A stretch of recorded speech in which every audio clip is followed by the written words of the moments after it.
ನಮಸ್ಕಾರ ವೀಕ್ಷಕರೇ, welcome to ನಮ್ಮ ಫುಡ್ಸ್ ಚಾನಲ್. ಇವತ್ತಿನ ರೆಸಿಪಿ ಟೊಮೆಟೊ ರಸ ಹೇಗೆ ಮಾಡೋದು ಅಂತ ನೋಡೋಣ. ಈಸಿ ಮತ್ತು ಸಿಂಪಲ್ ಸ್ಟೆಪ್ಪಲ್ಲಿ, ಜಾಸ್ತಿ ಇಂಗ್ರೀಡಿಯೆಂಟ್ಸು ಬೇಕಾಗಿಲ್ಲ.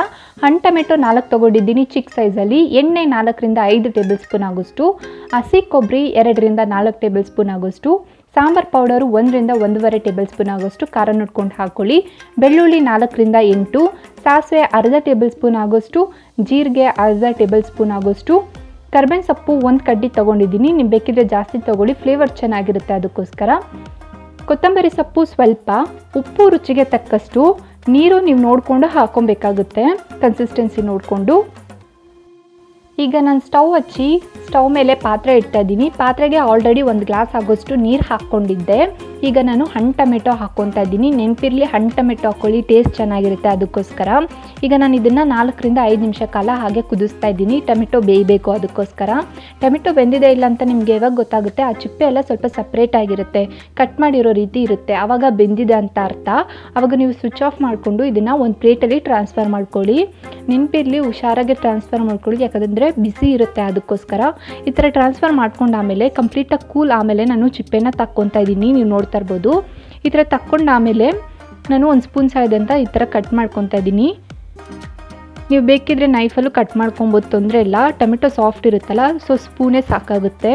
ಈಗ ಇದನ್ನು ನಾನು ಮಿಕ್ಸಿ ಜಾರ್ಗೆ ಹಾಕ್ಕೊತಾ ಇದ್ದೀನಿ. ನೆನಪಿರಲಿ, ಬಿಸಿ ಇದ್ದಾಗ ಮಿಕ್ಸಿ ಜಾರ್ಗೆ ಹಾಕ್ಕೊಳಕ್ಕೆ ಹೋಗಬೇಡಿ, ಎಗರುತ್ತೆ. ಅದಕ್ಕೋಸ್ಕರ ಕಂಪ್ಲೀಟಾಗಿ ಕೂಲ್ ಡೌನ್ ಮಾಡ್ಕೊಂಡು ಆಮೇಲೆ ಟೊಮೆಟೊನ ಹಾಕ್ಕೊಬೇಕಾಗುತ್ತೆ.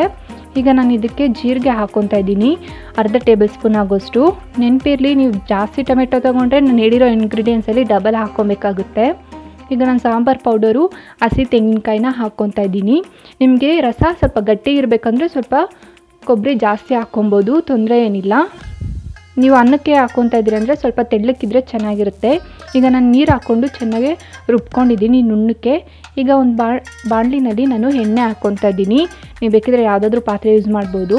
ಆದರೆ ನಾನಿಲ್ಲಿ ಬಾಣಲಿಗೆ ಎಣ್ಣೆ ಹಾಕ್ಕೊಂಡು ಸಾಸಿವೆ ಸಿಡ್ದು ಆಮೇಲೆ ನಾನು ಬೆಳ್ಳುಳ್ಳಿ ಹಾಕ್ಕೊತಾ ಇದ್ದೀನಿ. ಸ್ವಲ್ಪ ಬಣ್ಣ ಬದಲಾಗುತ್ತೆ, ಅಲ್ಲಿವರೆಗೂ ಹುರ್ಕೊಂಡ್ರೆ ಸಾಕಾಗುತ್ತೆ, ಅದಕ್ಕಿಂತ ಜಾಸ್ತಿ ಹುರ್ಕೊಳಕ್ಕೆ ಹೋಗಬೇಡಿ, ಸೀದೋಗುತ್ತೆ ಅದಕ್ಕೋಸ್ಕರ. ಈಗ ನಾನು ಇದಕ್ಕೆ ಕರ್ಬೇವಿನ ಸೊಪ್ಪು ಹಾಕ್ಕೊತಾ ಇದ್ದೀನಿ. ಕರ್ಬೇವಿನ ಸೊಪ್ಪು ಹಾಕಿದ ತಕ್ಷಣವೇ ನಾನು ರುಬ್ಬಿಟ್ಕೊಂಡಿರೋ ಪೇಸ್ಟ್ ಹಾಕ್ಕೊತಾ ಇದ್ದೀನಿ. ಸಾರಿ ಫ್ರೆಂಡ್ಸ್, ನಾನು ಆವಾಗಲೇ ನೋಡಿಸೋದು ಮರ್ತೋಯ್ತು, ಹಿಂಗೆ ಹಾಕ್ಕೊಳೋದು. ಈಗ ನಾನು 1/4 ಟೇಬಲ್ ಸ್ಪೂನ್ ಆಗೋಷ್ಟು ಹಿಂಗೆ ಹಾಕ್ಕೊತಾ ಇದ್ದೀನಿ. ಹಿಂಗೆ ಹಾಕ್ಕೊಂಡು ಇದನ್ನು 1 ನಿಮಿಷ ಕಾಲ ಫ್ರೈ ಮಾಡ್ಕೊತಾ ಇದ್ದೀನಿ. ಯಾಕಂದರೆ ಸಾಂಬಾರು ಪುಡಿ ಎಲ್ಲ ಹಾಗೆ ಹಸಿದು ಹಾಕ್ಕೊಂಡಿರ್ತೀರಲ್ಲ, ಅದಕ್ಕೋಸ್ಕರ ಹಾಗೆ ಫ್ರೈ ಮಾಡ್ಕೊತಾ ಇರೋದು 1 ನಿಮಿಷವರೆಗೂ. 1 ನಿಮಿಷ ಆಮೇಲೆ 1 ರಿಂದ 1.5 ಲೋಟ ಆಗೋಷ್ಟು ನೀರು ಹಾಕ್ಕೊತಾ ಇದ್ದೀನಿ. ನೀರು ಹಾಕ್ಕೊಂಡು ಆಮೇಲೆ ರುಚಿಗೆ ತಕ್ಕಷ್ಟು ಉಪ್ಪು ಹಾಕ್ಕೊಂಡು ಇದನ್ನು ಒಂದ್ಸರಿ ತಿರ್ಸ್ಕೊಡ್ತಾ ಇದ್ದೀನಿ. ತಿರ್ಸ್ಕೊಟ್ಬಿಟ್ಟು ಹೈ ಫ್ಲೇಮಲ್ಲಿ 2 ರಿಂದ 3 ನಿಮಿಷ ಆಗೋಷ್ಟು ಕುದಿಸ್ಕೊಳ್ಳಿ. ನೋಡಿ, ಈ ಥರ ಕುದೀತಾ ಇದೆ, ಚೆನ್ನಾಗೆ ಕುದೀಲಿ. ರಸ ಕುದ್ದಷ್ಟು ಚೆನ್ನಾಗಿರುತ್ತೆ ಟೇಸ್ಟು, ಅದಕ್ಕೋಸ್ಕರ. ಈ ಥರ ನಾನು ಕುದ್ದ ಆಮೇಲೆ ಲಾಸ್ಟಲ್ಲಿ ಕೊತ್ತಂಬರಿ ಸೊಪ್ಪು ಹಾಕ್ಕೊತಾ ಇದ್ದೀನಿ. ಸ್ಟವ್ ಆಫ್ ಮಾಡೋ ಮುಂಚೆನೇ ಕೊತ್ತಂಬರಿ ಸೊಪ್ಪು ಹಾಕ್ಕೊಳ್ಳಿ. ಕೊತ್ತಂಬರಿ ಸೊಪ್ಪು ಹಾಕ್ಕೊಂಡು ಒಂದ್ಸಲಿ ತಿರ್ಸ್ಕೊಟ್ಟು ಆಮೇಲೆ ಸ್ಟವ್ ಆಫ್ ಮಾಡಿ, ಸ್ವಲ್ಪ ಬೇಯುತ್ತೆ, ಚೆನ್ನಾಗಿರುತ್ತೆ ಅದಕ್ಕೋಸ್ಕರ. ಈಗ ನಾನು ಇಲ್ಲಿ ಬಿಸಿ ಬಿಸಿ ಅನ್ನ ಜೊತೆ ಸರ್ವ್ ಮಾಡ್ತಾ ಇದ್ದೀನಿ. ನಿಮ್ಗೇನಾದರೂ ಅಜೀರ್ಣ ಆಗಿದ್ದರೆ ಈ ರಸನ ಕುಡಿಬೋದು, ತೊಂದರೆ ಏನಿಲ್ಲ, ಜೀರ್ಣ ಆಗುತ್ತೆ, ಅದಕ್ಕೂ ಕೂಡ ಉಪಯೋಗ ಇದೆ ಇದರಲ್ಲಿ. ಈಗ ನಾನು ಬಿಸಿ ಬಿಸಿ ಅನ್ನಗೆ ರಸ ಹಾಕ್ಕೊಂಡು ಇದ್ರ ಜೊತೆಗೆ ತುಪ್ಪ ಹಾಕ್ಕೊಂಡು ತಿಂದರೆ ತುಂಬ ಚೆನ್ನಾಗಿರುತ್ತೆ. 1 ಸ್ಪೂನ್ ತುಪ್ಪ ಹಾಕ್ಕೊಂಡು ತಿಂದು ನೋಡಿ ಒಂದ್ಸಲ, ತುಂಬಾ ಟೇಸ್ಟ್ ಇರುತ್ತೆ. ಈ ರೆಸಿಪಿ ತುಂಬ ಸಿಂಪಲ್ ಆ್ಯಂಡ್ ಈಸಿ ಆಗಿರುತ್ತೆ. ಒಂದ್ಸಲ ಟ್ರೈ ಮಾಡಿ ನೋಡಿ, ತುಂಬ ಯಮ್ಮಿಯಾಗೆ ತುಂಬ ಚೆನ್ನಾಗಿರುತ್ತೆ. ಎಲ್ಲರೂ ತುಂಬ ಇಷ್ಟಪಟ್ಟು ತಿಂತಾರೆ. ಒಂದ್ಸಲ ಟ್ರೈ ಮಾಡಿ. Thank you.